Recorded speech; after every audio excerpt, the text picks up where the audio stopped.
The St. Louis Cardinals needed a win in the worst way, and Sonny Gray delivered as the Cardinals try to keep pace in the playoff chase. This is Locked On Cardinals.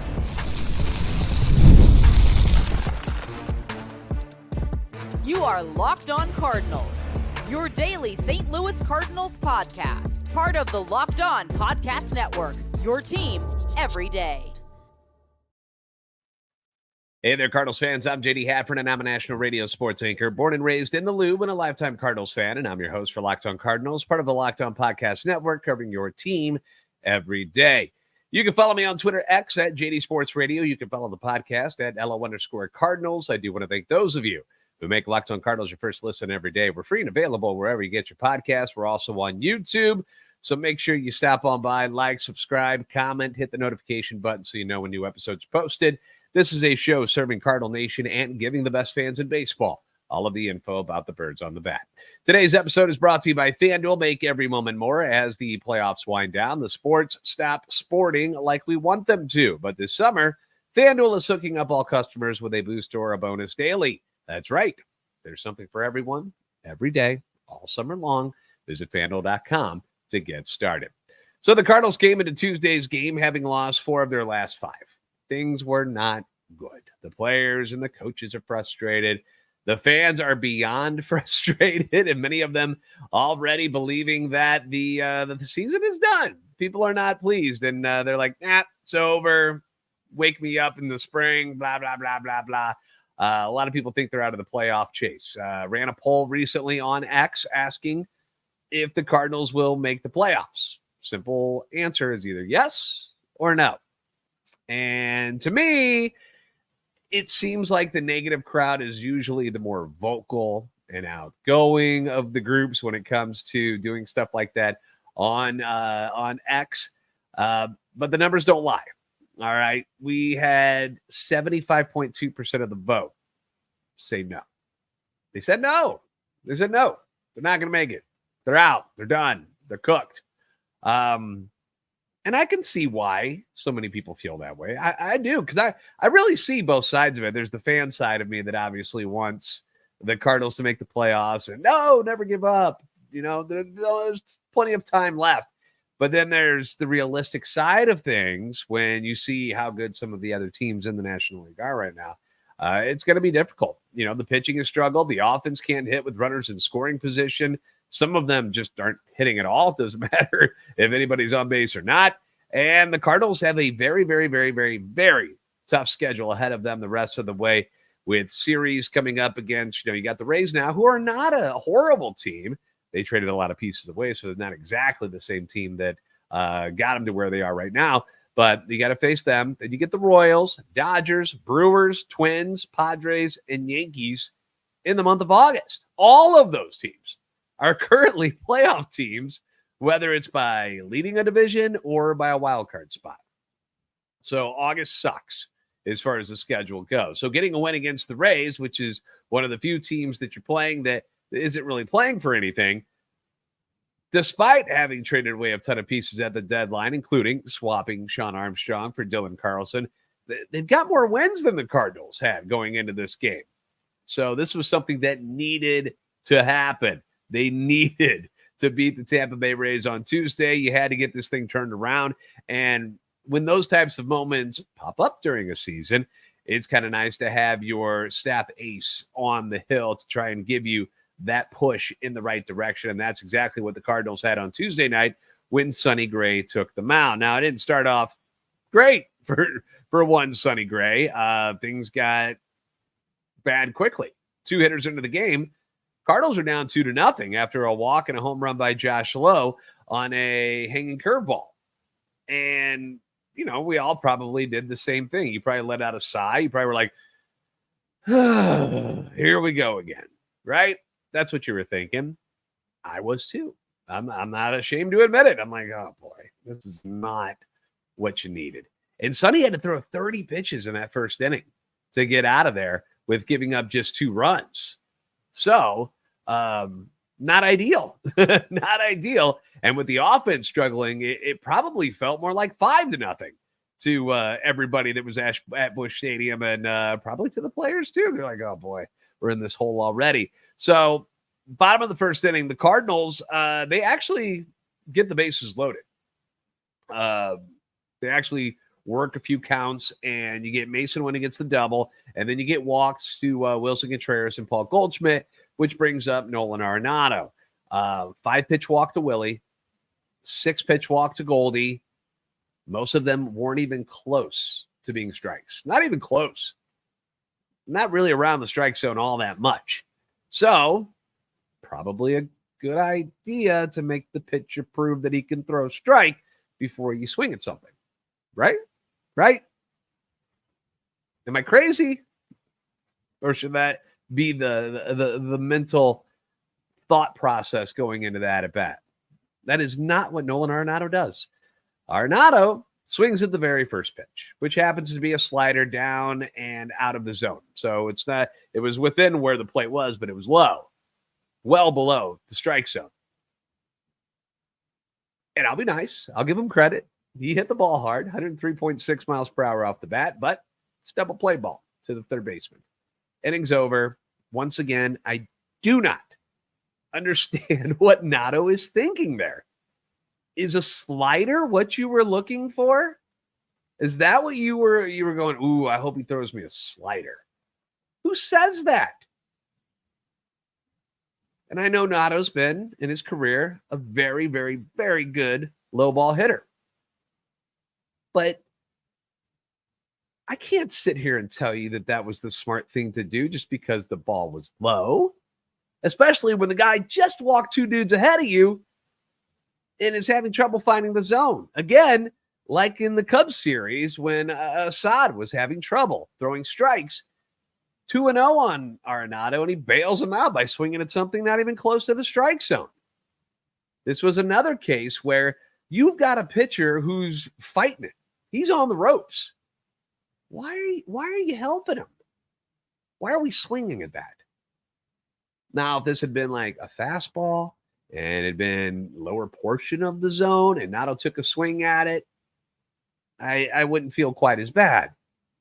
But we're talking about a breaking ball out of the zone. Like, I just cannot wrap my head around it. And, the same excuses get put up. Like, well, he's trying to do too much. He's trying to hit an 8-run homer.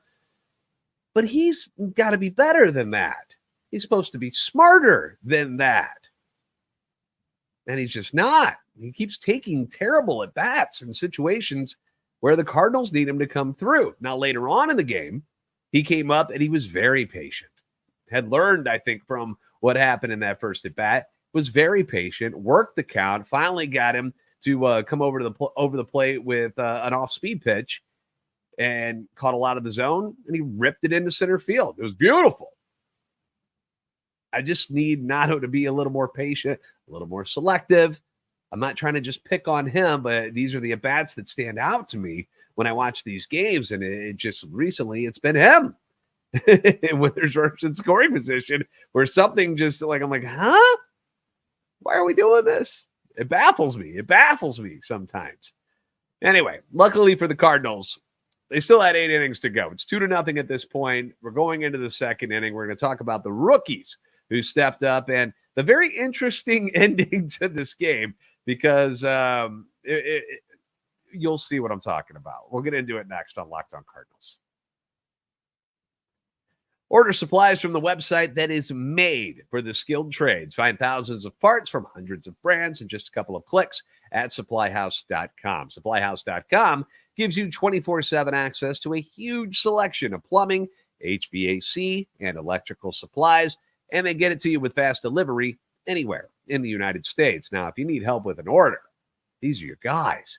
Get industry-leading after-sales service from their friendly and knowledgeable customer support team and talk to a real person every time. And we've got great news for plumbers, technicians, and contractors as well. Being a pro, it's got its perks. Trade industry professionals can join their free Trade Master program for free shipping and serious discounts on every single order. Over 100,000 pros already trust the Trade Master program to deliver results. Apply for your membership today and get a competitive edge on every order at SupplyHouse.com/TM.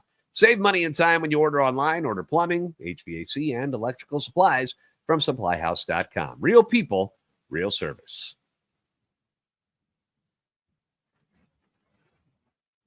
Are you watching Fox Sports or ESPN on your TV all day and have to turn it down because they keep shouting? Then make the switch to Locked On Sports today.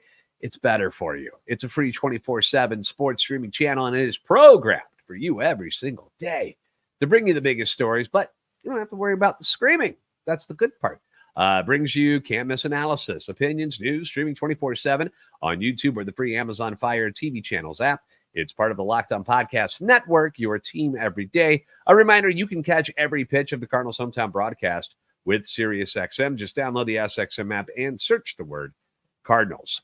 All right, Cardinals are down 2-0 at this point. It's second inning, so not a time to really freak out. Like, it sucked that the bases loaded didn't work out. Hasn't worked a lot out very recently, and that's, it's rough because hitting with runners in scoring position, it's been a problem all year. It's been a real big problem recently, and to see the first inning end the way it did is a bummer. But you get to the bottom of the second inning, and it's the bottom of the order that's coming up. But the Cardinals just had a ton of youth in the lineup tonight, which I kind of enjoyed. I know we got some oldies but goodies on the Cardinals roster right now, and a few of them obviously have to play every single day. But you've also got kind of a bright future when you look at things from a different angle. All right. You've got Mason Wynn leading off, right? 22 years old. Alec Burleson batting sixth. Nolan Gorman back in the lineup there tonight. Good to see him again batting seventh. Pedro Pages was eighth. Victor Scott the second in the number 9 hole. That is 5 of your 9 hitters in the lineup on Tuesday, 25 years of age or younger, for those of you counting at home. So nice, right? And the rookies here in the second inning, they deliver. With 2 outs, Pedro Pages has great at bat, hits a single into left field. That brings up Victor Scott II, who then blasts a 2-run shot into the Cardinals bullpen. That is his first major league home run. Very nice. Very nice. Goes into the Cardinals bullpen, ties the game up at 2.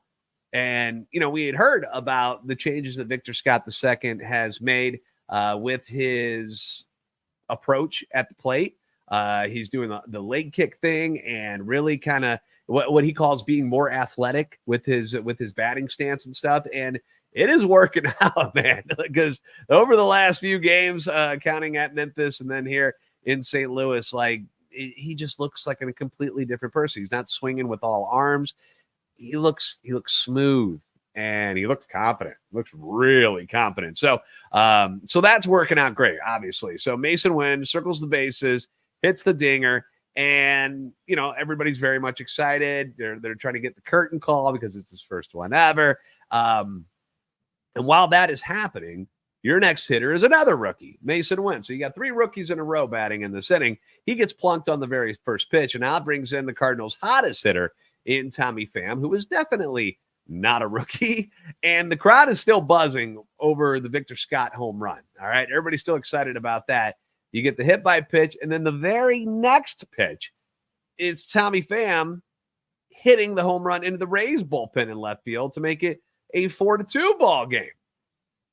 And you're just like, oh my gosh, 3 pitches, 2 home runs, 4 runs scored. So to steal a phrase from Chip Carey, an absolute ambush by the Cardinals. Meanwhile, you've got Sonny Gray, who is absolutely dealing at this point. He has settled in nicely. Ends up firing off 7 innings, allows 2 runs on 4 hits. He strikes out 6. Andrew Kittredge gets into this game. He throws a clean inning, which brings us to Ryan Helsley in the 9th inning. And per usual, things get a little bit hairy. All right. I don't know what it is with why when the Cardinals have a multi-run lead, they cannot seem to hang on to it, and they have to make it a 1-run game. It's unbelievable. And it's so stressful. But what's the worst thing you can do, right? Leadoff walk when you're a pitcher. I mean, I guess you can give up a home run, but leadoff walks are always a big problem when it comes to a closer in the final inning. And that's exactly what Helsley does. He gets ahead of his hitter and then ends up losing him. It's leadoff walk. And then you get a single on a little flare to right field. And now you got first and second with nobody out. And you got me chewing my nails.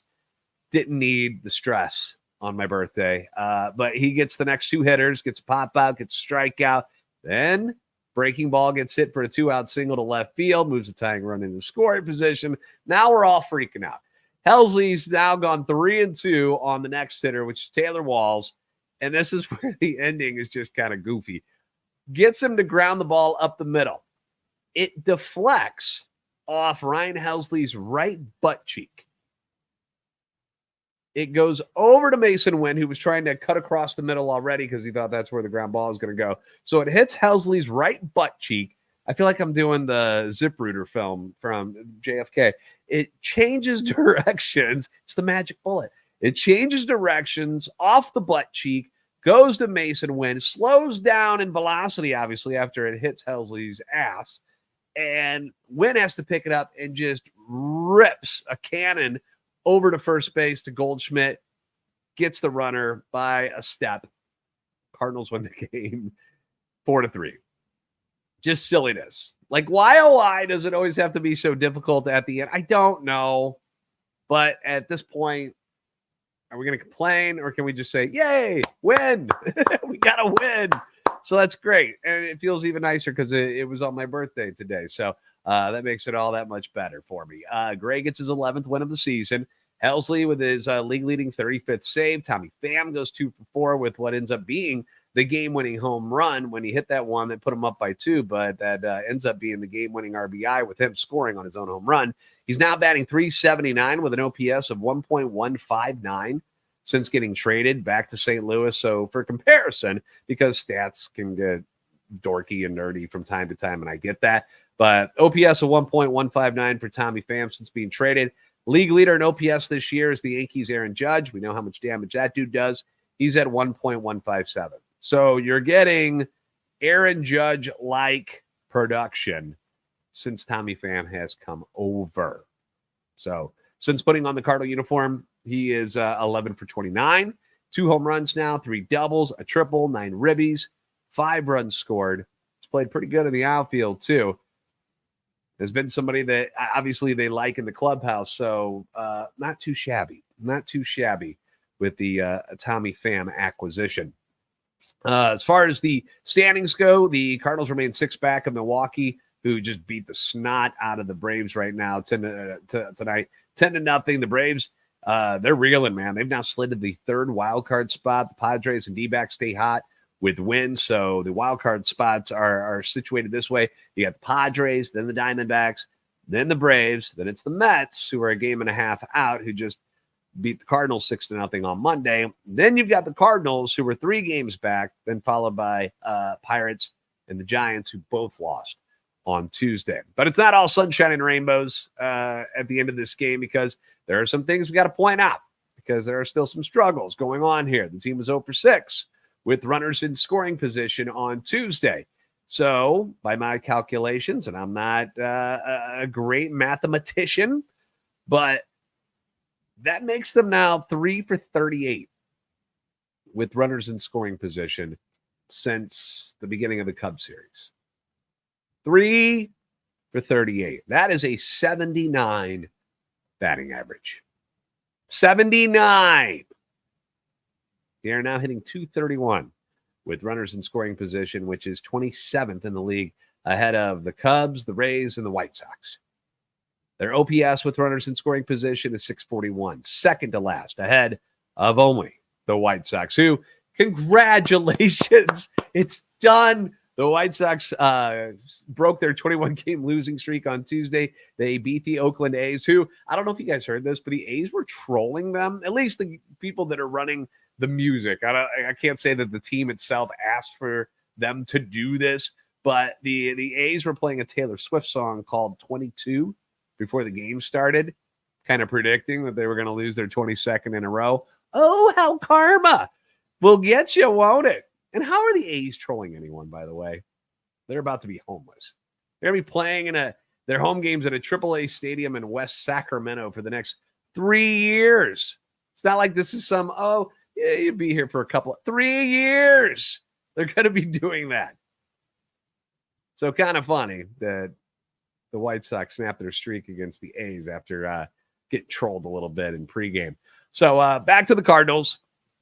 Hitting with runners in scoring position, still broken. Wilson Contreras 0 for 3 tonight. He's now batting 95 in the month of August, does not have an RBI. Alec Burleson continues to scuffle 0 for 3, hitting 105 with 1 RBI in August. Nolan Gorman got the start on Tuesday. He did have a single in 4 at-bats with 1 strikeout. We're really hoping he turns things around. We're at the point now where I'm starting to feel sorry for him because imagine what he could be providing for this offense, with the power and stuff. And it has been so bad that he hasn't been getting any playing time whatsoever, where they're pinch hitting Brandon Crawford in key situations over Nolan Gorman, who's got 19 home runs on the year and 50-something RBIs, but they can't trust him to put the ball in play. So good to see him get a single and get some playing time tonight. I hope he's on the road back to being the guy that we know he can be. Paul Goldschmidt was 0 for 3 with a walk. He is now 0 for his last 17.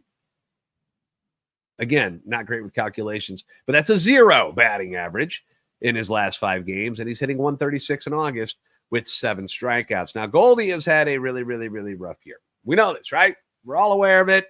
We know it's been tough, and most people think that the Cardinals should just move on from him at the end of the season when his contract is up.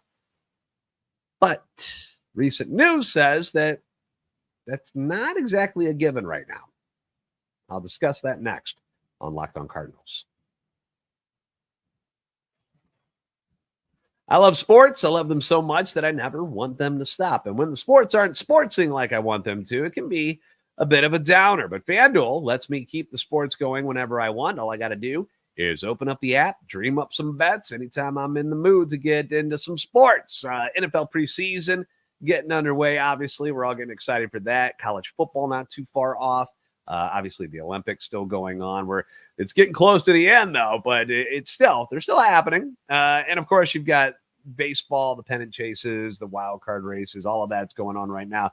And this summer, FanDuel is hooking up all customers with a boost or a bonus daily. That's right. There's something for everyone every day, all summer long. All you need to do is head over to FanDuel.com/lockedon and start making the most out of your summer. Whether you're betting on the Cardinals or against the Cardinals, we've got some people who aren't so happy with them and think they're just going down the toilet. So if you feel that way, bet against them. Maybe you can make some money off of that. Here's your chance to prove us all wrong. So check it out for yourself on FanDuel. That's FanDuel.com/lockedon. FanDuel, the official sports betting partner of Major League Baseball.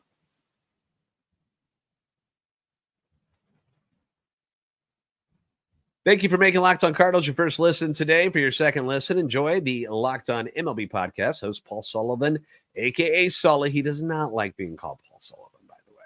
So don't do that. If you're going to write to him or talk to him, Sully, that's what he likes to go by. He's here, though, to provide national expertise daily with his trademark humor to help you get ready for the MLB playoffs here in the dog days of summer. Prepare for the Fall Classic with Sully, who has it all covered every single day on Locked On MLB, which is available on YouTube or wherever you get your podcast, part of the Locked On Podcast Network, your team every day. We need to get a crossover with Sully. I would love to get his thoughts on what he thinks about what the Cardinals have done and are doing right now. Maybe we wait till they heat up a little bit more before we bring him in and he starts tearing us apart. But let's talk about Paul Goldschmidt. Bringing Paul Goldschmidt back or not? To be or not to be? That is the question, right? Did you bring him back? Or do you say thank you for your service and move on with your lives?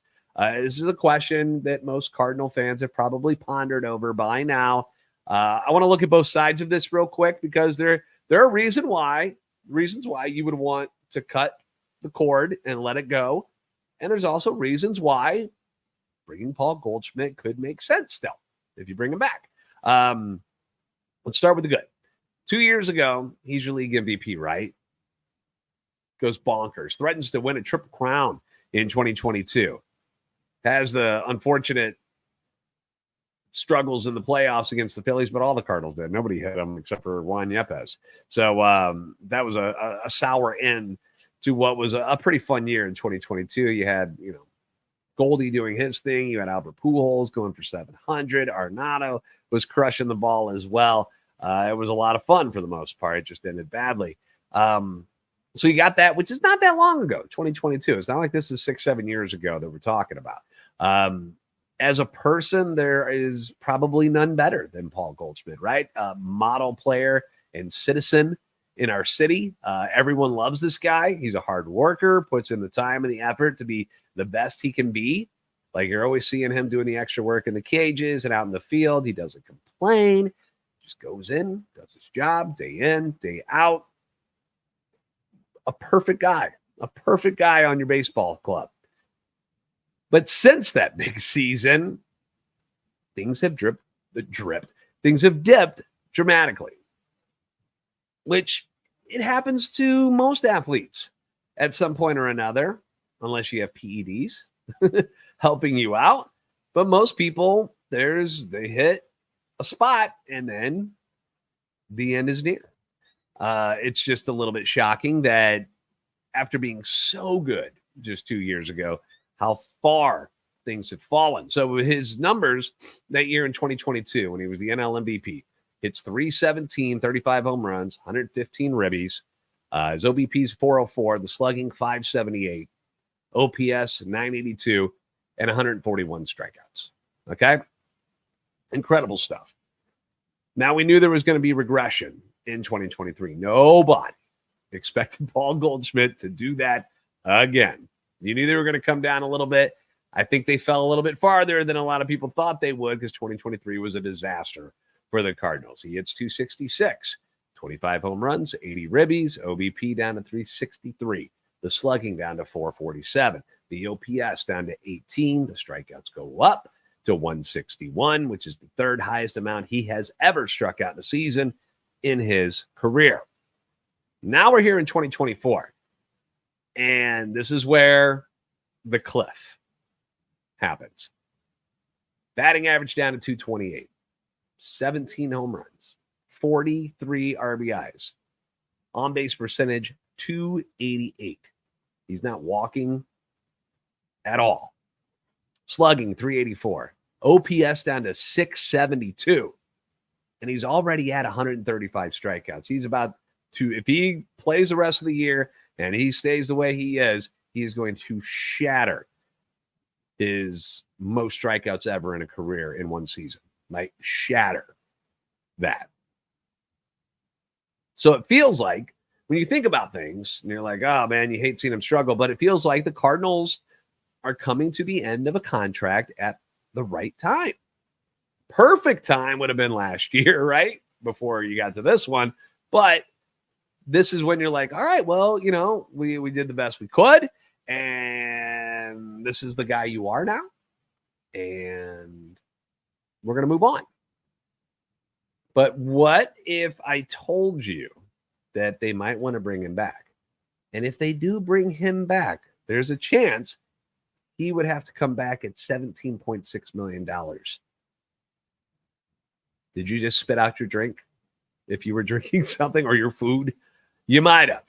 But that's how it is. According to Derek Gould, during his chat on STLtoday.com and reported by JT Buchheit, I think it's Buchheit or Buchheit at redbirdrans.com. We haven't had him on. Maybe we can work on that and try to get JT on to talk about this stuff. But according to them, the Cardinals are going to talk to Goldy after the season to gauge his interest in a new contract. Now, the reason I said $17.6 million in this article that JT did, it says if the Cardinals want to re-sign Goldschmidt before allowing him to reach free agency, like if they wanted to work something out before that, they are only allowed to cut his salary by a maximum of 20%, meaning Goldy's minimum salary in 2025 would be $17.6 million because he's making 26 this year.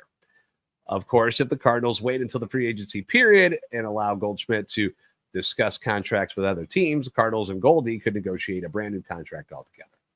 So